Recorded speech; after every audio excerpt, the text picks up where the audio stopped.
Hello student, I am Pooja Padhyay. Welcome to Easy Physics. Today we will see vector form of Coulomb's law and superposition principle. पहले हम vector form of Coulomb's law देख लेते हैं, उसके बाद superposition principle देखेंगे. Coulomb's law ने हमें क्या बताया था कि इलेक्ट्रोस्टैटिक फोर्स दोनों चार्जेस के प्रोडक्ट के मैग्नीट्यूड के डायरेक्टली प्रोपोर्शनल होता है एंड उनके सेपरेशन डिस्टेंस के स्क्वायर के इनवर्सली प्रोपोर्शनल होता है. ठीक, Coulomb's लॉ से हमें फोर्स का मैग्नीट्यूड पता चलता है. फोर्स कैसा होता है? वेक्टर क्वांटिटी होता है.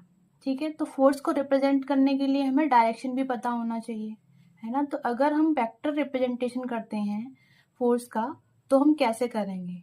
ठीक है, this is the meaning of vector form of Coulomb's law. Suppose we have 2 point positive charges q1 and q2 separated by a distance small r. Let we have 2 point positive charge. ठीक है, हमने q1 and q2 2 positive point charge ले रखे हैं, मतलब same nature के ले रखे हैं. इनको हमने r डिस्टेंस से सेपरेट किया हुआ है. डिस्टेंस बिटवीन देम क्या है? r. हम दोनों चार्जेस की पोजीशन वेक्टर पता कर लेते हैं पहले. तो हम एक कोऑर्डिनेट सिस्टम बना लिया. हम यहाँ पे ओरिजिन ले लेते हैं कोऑर्डिनेट सिस्टम का. अब यहाँ से हम q1 एंड q2 की पोजीशन वेक्टर देख लेते हैं. ठीक है, r1 एंड r2. q1 का पोजीशन वेक्टर r1 ऐड कर लेते हैं एंड q2 का पोजीशन वेक्टर r2 ऐड कर लेते हैं. ठीक है, position vector of q1 is r1 and position vector of q2 is r2. अगर हम q1 पे फोर्स q2 की वजह से देखते हैं. ठीक है, force on q1 due to q2. Force on q1 due to q2, इसको हम F12 से रिप्रेजेंट कर देंगे. q2 पर q1 की वजह से फोर्स लगेगा, उसको हम रिप्रेजेंट करेंगे force on q2 due to q1. ठीक है, ये हमने फोर्स की डायरेक्शन. अब दोनों चार्जेस हमारे पास पॉजिटिव थे, इसलिए इन दोनों की डायरेक्शन कैसी होगी? आउटसाइड. रिपल्सिव फोर्स लगेगा, मींस इनकी डायरेक्शन एक दूसरे के अपोजिट होगी. अगर हम q1 से q2 की तरफ जाएंगे तो इस डिस्टेंस को हम वेक्टर फॉर्म में कैसे लिखेंगे? ठीक है, तो हमने पढ़ रखा है position, final position minus initial position. अगर हम r1 से r2 पे जाएंगे तो इस पोजीशन वेक्टर को हम रिप्रेजेंट करेंगे. फाइनल पोजीशन हमारे ये है और इनिशियल पोजीशन ये है, तो हम इसको रिप्रेजेंट करेंगे final minus initial, means r2 minus r1. ठीक है, ये हमारा पोजीशन वेक्टर आएगा. लेकिन जब हम q2 से q1 की तरफ जाएंगे, मीन्स ऐसे जाएंगे, तो इसका पोजीशन वेक्टर क्या होगा? अभी इस टाइम हमारी इनिशियल पोजीशन ये है एंड फाइनल पोजीशन ये है, तो हमारी फाइनल पोजीशन क्या है? 1 एंड इनिशियल 2. तो हम रिप्रेजेंट करेंगे final r1 minus initial r2. तो इस टाइम वेक्टर रिप्रेजेंटेशन इस तरीके से होगा. ऐसे भी लिख सकते हैं, magnitude of r1 minus r2 equals to magnitude of r2 minus r1 equals to r, which is the magnitude of both vector. 1-2 को हमने बोला था force on q1 vector due to q2 vector. Force on q1 charge due to q2 charge. इसको हम represent कर रहे थे F12 से, a q1 q2 upon r इसके. ठीक है, अब डायरेक्शन देखना है हमें कि वेक्टर फॉर्म लिखना है तो डायरेक्शन, ये तो मैग्नीट्यूड हो गया. अब वेक्टर फॉर्म के लिए हमें डायरेक्शन भी लिखना पड़ेगा. तो डायरेक्शन क्या देखेंगे हम? इस फोर्स की डायरेक्शन में जो वेक्टर है उसी को हमें डायरेक्शन लेना पड़ेगा, और डायरेक्शन को हम यूनिट वेक्टर से रिप्रेजेंट करते हैं। तो डायरेक्शन क्या हो जाएगी इस फोर्स की, r1 माइनस r2 का कैप। और यूनिट वेक्टर को लिखते कैसे हैं, a कैप इक्वल्स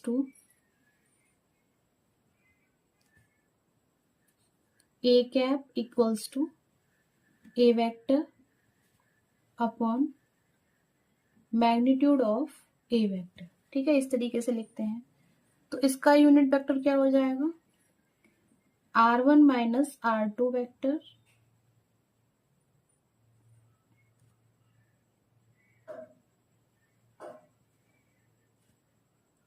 इसका मैं यूनिट वेक्टर लिखना है तो हम कैसे लिखेंगे, r1 minus r2 vector upon magnitude of r1 minus r2। ये वैल्यू हम यूनिट वेक्टर की इसमें पुट कर देंगे, तो मैं F12 क्या मिलेगा, k q1 q2 upon r square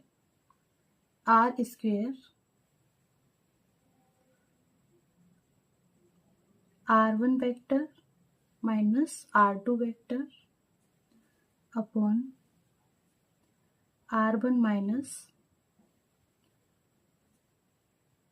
r2 vector का mod. Next r1 minus r2 vector के मॉड को हम r लिख सकते हैं, मॉड ऑफ, ठीक है, सेपरेशन लिख सकते हैं। तो हम यहाँ पुट कर देंगे,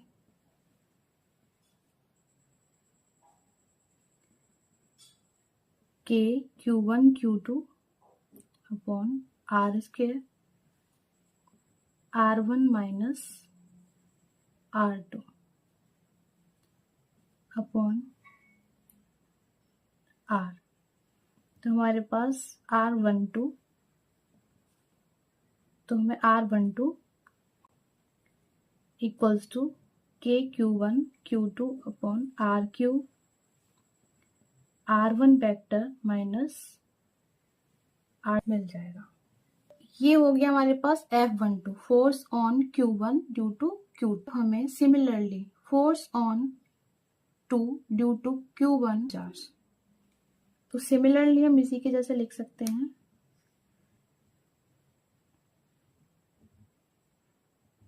F21 equals to K Q1 Q2।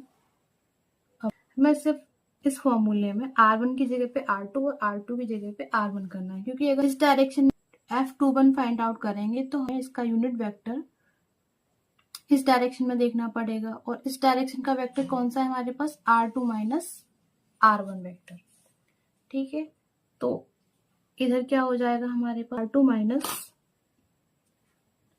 r1 vector लिखेंगे, ठीक है, और नीचे r क्यूब आ जाएगा आपका। ठीक है, this is force on 2 due to 1। अगर इस फॉर्मूले में से अगर हम यहां से माइनस साइन कॉमन ले लें तो हमें क्या मिलेगा, F21 equals to minus k Q1 Q2 upon r cube, means r1 minus r2 मिल जाएगा। ठीक है, और इसको हम F12 बोल सकते हैं। ठीक है, तो F21 equals to minus F12 हम लिख सकते हैं। ये आपके एक्शन रिएक्शन फोर्स की कंडीशन को फॉलो कर रहा है। ठीक है, न्यूटन्स थर्ड लॉ को। ठीक है, मैग्नीट्यूड इक्वल होगा दोनों फोर्सेस का और डायरेक्शन अपोजिट होगी। ये आपका प्रूफ भी हो गया कि electrostatic force Newton's third law को फॉलो करता है। ठीक है, this is Newton's third law. I hope आपको vector form of Coulomb's law समझ आया होगा। नेक्स्ट हम देख लेते हैं सुपरपोजिशन प्रिंसिपल। सुपरपोजिशन प्रिंसिपल के अकॉर्डिंग अगर हमारे पास एक सिस्टम ऑफ चार्जेस है तो हमें किसी एक चार्ज पर बाकी सभी चार्जेस की वजह से फोर्स निकालने के लिए उन सभी चार्जेस की वजह से उस चार्ज पर इंडिविजुअल फोर्स निकालना होगा और उसके बाद उन सारे फोर्सेस का वेक्टर सम करना होगा। और सुपरपोजिशन प्रिंसिपल ये भी कहता है अगर हम दो चार्जेस के बीच में फोर्स फाइंड आउट कर रहे हैं तो बाकी चार्जेस की एब्सेंस और प्रेजेंस का उस फोर्स पर कोई इफेक्ट नहीं पड़ेगा। तो हम एक सिस्टम ऑफ चार्जेस ले लेते हैं। Let we have some charges Q1, Q2, Q3 and Qn। इनके पोजीशन वेक्टर देख लिए हमने R1, R2, R3 and Rn। ठीक है, अब इनकी वजह से इन सभी चार्जेस की वजह से हम Q1 पर चार्ज फाइंड आउट करना है। ठीक है, तो हम क्या करेंगे, Q2 की वजह से Q1 पे चार्ज फाइंड आउट करेंगे, उसको बोलेंगे force F12, force on Q1 due to Q2। ठीक है, इसकी डायरेक्शन ये हो जाएगी, ये इसकी डायरेक्शन मैंने बना दी है इस फोर्स की, क्योंकि सारे चार्जेस हमने कैसे लिए, पॉजिटिव, तो आउटसाइड ही होगी सभी की डायरेक्शन। नेक्स्ट हम देख लेते हैं Q3 की वजह से। Q3 की वजह से डायरेक्शन क्या होगी आपकी, ये वाली। ठीक है, इसको हम बोलेंगे force on Q1 due to Q3, F13। ठीक है, नेक्स्ट हम Qn की वजह से देख लेते हैं। Qn की वजह से जो Q1 पे फोर्स लगेगा उसको हम बोलेंगे F1n। ठीक है, force on Q1 due to Qn, और इसकी डायरेक्शन क्या होगी, ये वाली जो मैंने डायरेक्शन बना दी है, ये वाली डायरेक्शन होगी force on Q1 due to Qn। ठीक है, ये आपकी Q1n की डायरेक्शन है। अब हम इन सारे फोर्सेस का वेक्टर सम कर देंगे तो हमें charge on Q1 due to all charges पता चल जाएगा। ठीक है, तो हम अगर Q1 पर F नेट देखेंगे, F net on Q1 is आएगा F1 इक्वल्स टू F12। ठीक है, force net force on Q1 is F1 equals to F12 plus F13 plus अभी अगर चार्जेस होंगे यहाँ पे Q4, Q5, हम सबकी वजह से F1 पे फोर्स निकाल लेंगे, F14, F15 इस तरीके से F1n तक। ठीक है, इन फोर्सेस को लिखेंगे कैसे, कि Q1, Q2 अपॉन 1 and 2 के बीच में पोजीशन वेक्टर इस डायरेक्शन में लेना है, तो इनिशियल पोजीशन ये हो जाएगी एंड फाइनल पोजीशन ये हो जाएगी। तो हम इस वेक्टर को लिखेंगे Q1 एंड Q2 के बीच में जो आएगा इसको लिखेंगे हम 2-1। ठीक है, इस डायरेक्शन के वेक्टर को हम लिखेंगे 2-1।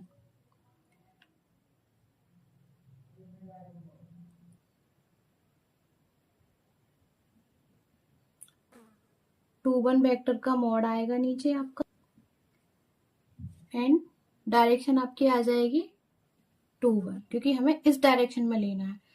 तो इनिशियल पॉइंट ये हो जाएगा एंड फाइनल पॉइंट ये हो जाएगा, तो हम इसे लिखेंगे R21 वेक्टर। अब इसी तरीके से 1-3 के लिए हम क्या लिखेंगे सेपरेशन को, 3-1, इस सेपरेशन को हम लिखेंगे 3-1। ये फोर्स हो जाएगा हमारे पास K Q1 Q2 upon 3-1 mod का स्क्वायर, डायरेक्शन वेक्टर हम किससे दिखाएंगे, 3-1 कैप। इसी तरीके से हम सारे फोर्सेस को ऐड कर देंगे। यहाँ आ जाएगा आपका Q3 Q1 Qn upon N1। यहाँ से अगर हम इसकी डायरेक्शन देखेंगे तो इस फोर्स को हम क्या लिखेंगे, इनिशियल क्या है हमारा, इनिशियल पॉइंट ये है एंड फाइनल पॉइंट ये है, अगर हम इस वेक्टर की डायरेक्शन देखें तो। ठीक है, तो इस वेक्टर को हम क्या लिखेंगे, इनिशियल पॉइंट आप एन पे हैं, फाइनल आपका इस डायरेक्शन में जाएंगे तो पोजीशन वेक्टर क्या लिखेंगे, Rn1। ठीक है, इस डायरेक्शन का पोजीशन वेक्टर क्या हो जाएगा आपका, Rn1। Rn1 का whole square n N1 cap. Next step और बढ़ाना चाहें तो आप लिख सकते हैं F1 vector equals to K Q1 Q2 R21 vector upon R21 का मॉड का क्यूब। कि यूनिट वेक्टर को हम ओपन कर देंगे, R21 वेक्टर अपॉन R21 का मॉड, तो यहाँ क्यूब हो जाएगा। नेक्स्ट लिखेंगे Q1 Q2 R31 vector upon R31 vector का क्यूब। नेक्स्ट हम लिख लेंगे K Q1 Qn 3 आपका Qn upon Rn1 upon N1 का Rn1 का क्यूब। इसी तरीके से आप Q2 पे सभी चार्जेस की वजह से फोर्स फाइंड आउट कर सकते हैं। F नेट ऑन Q2 आपका क्या हो जाएगा, F2 vector K Q2 Q1 की वजह से भी आएगा आपके पास, तो आपका हो जाएगा ये 1-2 का क्यूब R वेक्टर 1-2। नेक्स्ट आप Q3 की वजह से फाइंड आउट करेंगे तो Q2 Q3 और R32 का cube and R31 32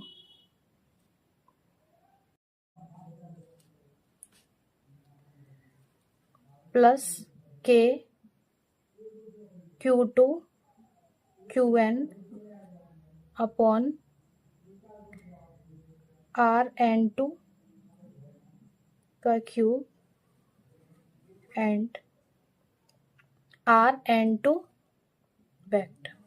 That's all about superposition principle. I hope आपको समझ आया होगा। Thank you. Thank you for watching. Like, subscribe and share.